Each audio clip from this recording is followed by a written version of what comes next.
Good morning, ladies and gentlemen. My name is Napoleon Total, and today we're going to be doing another Enlisted episode, which also happens to be a news episode. Today I'm going to be talking about two things. One is the news update for Enlisted, which, let's be honest, is not really a lot. Therefore, I'll be spending most of the time, if not 95% of the time, of this video talking about what I think about the Stalingrad update. Or I should say, to be exact, the Stalingrad campaign. And yeah, it's not going to look pretty. With that said, since it's not going to look pretty, let's just first get started with the news. Apparently a lot of bug fixes, like they disabled the join to any team that reset. Yeah, that really was a bummer in the sense that I really had to deal with that. There was this one time in which I entered a battle thinking I was going to play the Soviets with a 100% booster, and ends up playing the Germans, and then I was like horrified. Another instance is that, well, there's a lot of instances in which I just got screwed by the join in any team button, which I definitely did not click. Tank models from the new levels of Invasion of Normandy and the Battle of Tunisia have been added to practice. Automatic turrets for opposite sides in the Unknown War event, yada yada yada, all these minor things. Now let's move on to Stalingrad, and once again, like I said, it's not gonna sound pretty. But that said, let's get started. Before I start ranting about what I don't like about Stalingrad, we have to talk about what's good about Stalingrad, and there are things that are good, surprisingly. The first thing is the new weapon sounds. Those weapon sounds will be added in every campaign, and they sound wonderful. The Kar 98K sounds wonderful. The smoke, wonderful. I didn't even, it's a really good addition. I didn't even expect they will add the smoke, but hey, everything looks wonderful. It looks extremely realistic now, and another interesting thing is that I think for some reason some weapons have been tweaked. For example, one notable example I think of is the MP40. Before it just sounded slow, and now for some reason I think it has a faster fire rate without actually changing the fire rate. It's just a feeling, but that's just my personal opinion. Another interesting thing that I like when they added Stalingrad campaign is the medic system. I really like the medics, and the reason is because I think medics should be in every campaign, and I hope they are in every campaign.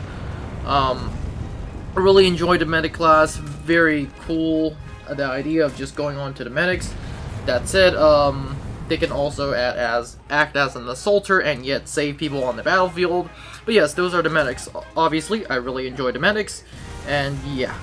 Another interesting thing is the flamethrower tanks. Obviously, Enlisted has already hinted that the Pacific is going to be next, so yeah, adding flamethrower tanks does make sense. I really also like the idea of the flamethrower tank. They sometimes, well, they will almost always get destroyed by enemy tanks. That is, if you don't know how to use them. And yeah, you're just going to get destroyed by enemy tanks, so that is not even going to be funny, but I still like the idea of a flamethrower tank. Next, I love the new uniforms that have come in Stalingrad. Honestly, a lot of these uniforms I'm pretty sure are repeats, but the new German Ushanka, pretty good up there. I really like it. And yeah, another good thing is, well, the definition of good this time is somewhat in the middle, is customization. We finally do get customization for troops and vehicles, but that is where we start to go into the bad side. My first question is, well, for the bad side now, the problems with Stalingrad to be exact. Why do we need to pay for customization? I don't get it. I seriously don't get it. Like, aren't we supposed to receive customization on, like, for free? Yes, I understand that there, obviously, Enlisted is, like, Enlisted is trying to get money as quick as possible, but the problem is, like, this is blatantly a money grab. For every customization that you have, you need 190 gold, and what does that mean? That literally means that you will be paying $200 for every single, for all the guys in which you want to customize for the next 5 and upcoming campaigns. That means you will be paying around $200 if my calculations are correct, and thankfully Enlisted has added in which you get the customization orders, but Seriously, I don't understand why do we need to pay for the customization. Why can't Enlisted just have the War Thunder system of when you level up, you get the customization. For example, vehicle decals and insignia. Like, I seriously don't get why you need to pay for customization. It's not really worth it, and for me, it's just a money grab. Speaking of money grabs, another thing that people have been screaming out about is the progression system. The levels aren't bad in terms of what you get, but the pay to win is terrible. And at this point, I used to say pay to level. This time it's just straight outright pay to win. There have been multiple times in the game in which I can get kills, but I can't even get a lot of kills. And the reason is because there is this one person running around with a PPSH or a NKB and just mowing people down before I even have a chance to shoot them. It's really painful, and it's pay to win, meaning that all you have to do if you really want to level up is to pay to win. That's just going to turn a lot of free-to-play players away from this game, and since I'm a free-to-play player, this is already a big bummer. Like I've said, people running around with NKB 41s or NKB 42s are just going to murder people, and yeah, that's not a good idea when you're having free-to-play players who are still using bolt-action or semi-automatic rifles. That said, the only good thing that coming out of this is, once again, the weapon progression seems somewhat balanced. Like, the Soviets gets the SVT-38 sniper, while the Germans just get the Kar 98. Just Kar 98, a pre-war sniper. Like, what the heck? But that's what's going on in Moscow too, so I can't really complain. But yeah, the problem of you have to pay to win essentially at this point is really a bummer. Like, that shouldn't be the case, but apparently it is the case, so yeah, that's gonna be a big pain. Another thing that I think needs to be reworked, or somewhat reworked, are the maps. My first impression of the maps are not bad. Honestly, when I first played the game, the first few battles when I was playing Stalingrad, the maps were not bad, in my opinion. After time went on, I realized how wonked up the maps are. What I mean is that as an assaulter, you can enter the building. That is, if you can make it safely to the building. What I mean is that these maps are extremely favorable to snipers. You can literally snipe people from half a mile away and get away from it. And since most of the time you're killing AI, you have an easier time because the AIs are more easier to shoot. And yeah. So the map definitely favors snipers, and although yes, you have to agree that in history, some of the top German and Soviet snipers were at Stalingrad, so you can understand why it should be favoring snipers. But holy cow, as a sniper, you can easily rack up 10 to 20 kills in one position, and as a soldier who's trying to run away from a sniper or run into a building, yeah, you're just gonna get picked off one by one, and it's not the best experience. That is a problem. I hope they do change it with new maps of Stalingrad, because honestly, Enlisted doesn't seem to be caring about the maps in which they just put out. They put out the maps, but they never change it. Or when they do change it, it's the next update, which takes a long time. Another problem I have with the map is, why the heck is it so pretty? Like, I'm not saying that the map shouldn't be pretty. My question is, why the heck is it so pretty? From the situation that we are given, the Stalingrad appears to be in winter. When Fall Blau, or the German summer offensive, began in 1943, it was summer. And when they reached Stalingrad, it was still summer, and then later turned to winter. You do realize between the summer and winter time, there's a time which called the first day of Stalingrad, and now you might be thinking, why is that so important? Well, but the first day of Stalingrad, the Germans threw more bombs on Stalingrad than on the Blitz, and during the Blitz alone, the bombing of London, to be exact. What the heck? Like, it's the reminiscent of Stalingrad, which is literally a rubble city. It has bright colors. I'm not saying it shouldn't. I'm not saying the civilians can't put up bright colors, but holy cow, it really doesn't give us the atmosphere of, oh, people are dying in the city in which people will fight for days and days again. If once again, I'm not against the colorful. It just doesn't make it historical sense. The time in which we're given Stalingrad apparently is winter, or at least close to winter, or almost over winter. But holy cow, I seriously don't understand why the scenery is so colorful. The sky is fine. The sky is 100% fine. The buildings are fine, but like for some reason, just gives me the feel of, holy cow, this city has not just been completely destroyed. It feels like the city is only half destroyed, in which, in reality, the bombing of Stalingrad on the first day has pretty much reduced the city to smithereens, essentially. But not quite, in the sense that, yeah. Another interesting feature in which I was thinking was missing was the sewers. During the Battle of Stalingrad, Soviet and German troops would fight in the sewers. My question is, where the heck are the sewers in Stalingrad? It shouldn't... most people overlook this, but the Germans have a specific word for this battle, and that's called Rattenkrieg, and that is literally translated as the War of the Rats. They would literally fight in sewers, and both German and Soviets would fight in sewers. Not to mention the fact that the Germans and Soviets will also fight for multiple buildings of multiple buildings of multiple levels, on multiple levels, and on literally house-to-house fighting. That's why Stalingrad was so brutal.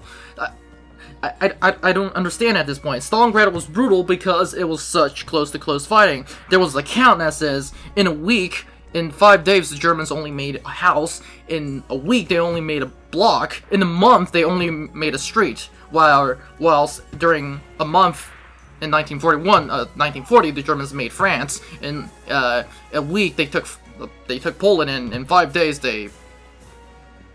Denmark,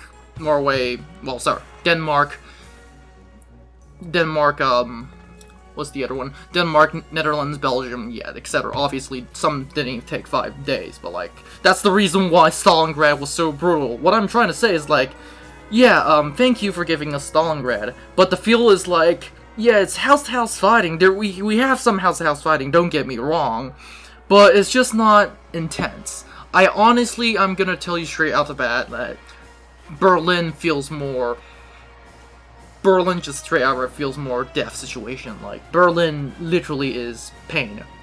But pain in the sense that it's close quarters combat, whereas Stalingrad is like snipers, assaulters, which honestly they don't really do much.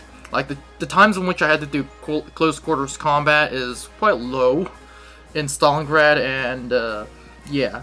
And not to mention there's not any sewers that we can find, which essentially was a big part of why Stalingrad was so brutal. But yes, that's the map problem, honestly. I have my ups and downs, most of them are downs. And then next one we have up there are some minor ones, but there are also some important ones. We have the same weapons for Moscow. Obviously that is a problem, but at the same time you have to realize historically, yeah, the Soviets are just gonna get the same weapons over and over again. The Germans are pretty much just gonna have the same effect, same weapons over again. So I'm not a big fan of Stalingrad because of the weapons. I was a big fan of Stalingrad because of the customization, and that just went bonkers. So I'm not gonna be really complaining about the weapons.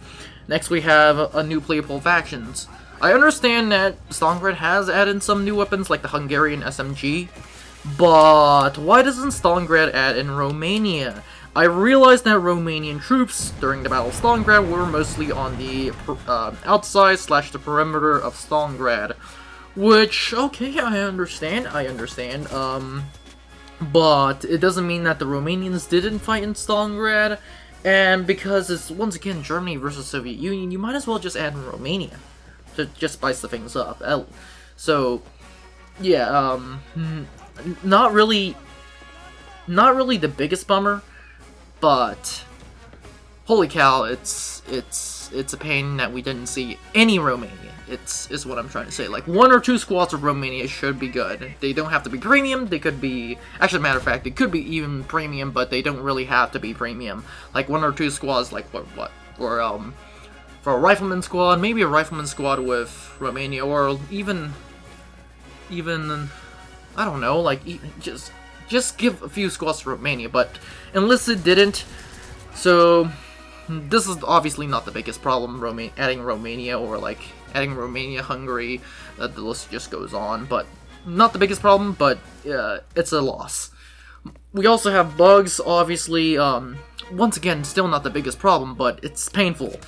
Some of them are the TNT explosive charges, in which you have to plant the TNT at a certain place, and then you blow the thing up. Apparently, that's the best way I can explain it. Sometimes it doesn't work, and that's really a bummer, considering the fact that you're risking your life. Oh, actually, not your actual life, but like you're risking your game person's life to run on a KV-1, explode the thing, and it doesn't explode. Not to mention the fact that when you switch to your primary weapon, that thing, apparently you can't use it again. What the heck? I don't understand. Like, well, obviously that's a bug, but shouldn't that not be a bug? And, I don't know about you guys, another big bug, it's not the biggest bug, but the TNT is probably the biggest bug. That said, we also have wall problems, map problems with where AI soldiers go, but that's every map, so I'm not gonna really be complaining about Stalingrad as a problem.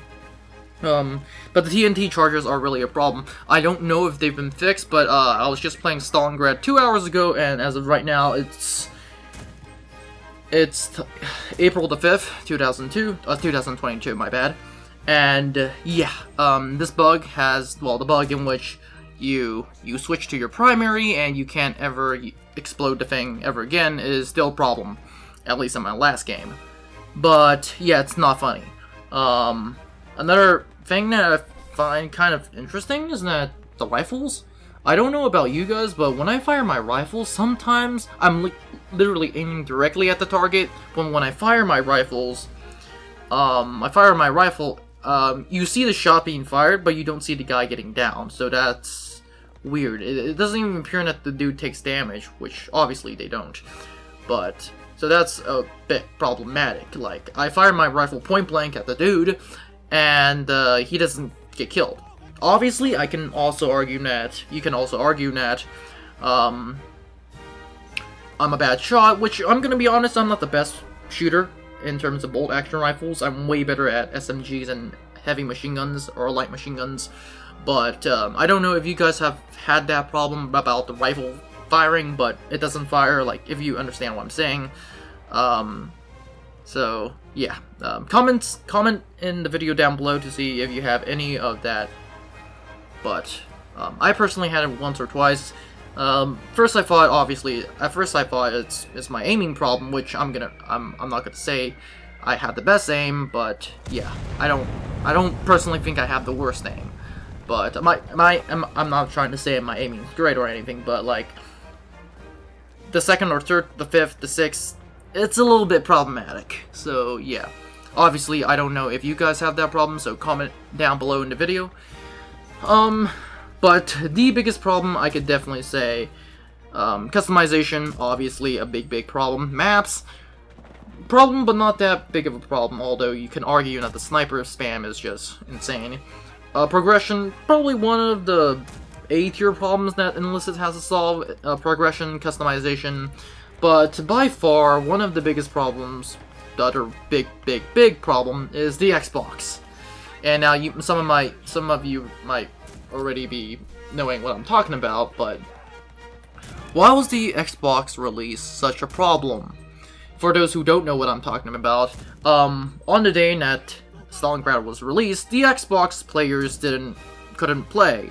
And not only could they not play, but when they would play, I heard some people, when they finally could play, and when they were not playing, they were still on the last update, which some people have been telling me it's been crashing, but yeah. But when Stalingrad was finally available to the Xbox players, it always crashes at the end of the battle, according to some people, of course. I obviously don't have Xbox, so I don't know if they're saying 100% is true, but a lot of people have been coming out to saying this. My question is, why was the Xbox release such a problem? Like, thank you for giving us thank you for giving us Stalingrad on PC. But we shouldn't be asking you we shouldn't be asking, hey, can you release Xbox at the same time? Xbox, can you release Stalingrad on Xbox and also release Stalingrad on PC? Like, you shouldn't be really thinking about this stuff, but apparently now you do have to think about this stuff. It's really a pain now, like, and not to mention the fact that people are having Xbox problems. This is not even a joke at this point. Like, there's so many things wrong with this that, yeah, at this point, I don't know if I'm still mentally, well, emotionally fit to continue this video, but like, Stalingrad has a lot of problems, from the maps to the progression to the customization and the Xbox. I don't know if the Xbox situation has been solved. From what I know, it's not that bad, but sure. And finally, we do have. There's not much I can talk about. Like, I honestly hope that the Pacific doesn't turn out like this, but apparently that's it for today, guys. I'll see you in the next one. Now, before you leave, I would like to thank you very much for watching this video. I would be honored if you could like and subscribe to the channel. Remember, more videos are coming out, so it is a good idea to click on that notification button. Anyways, have a great day, and I'll see you in the next one.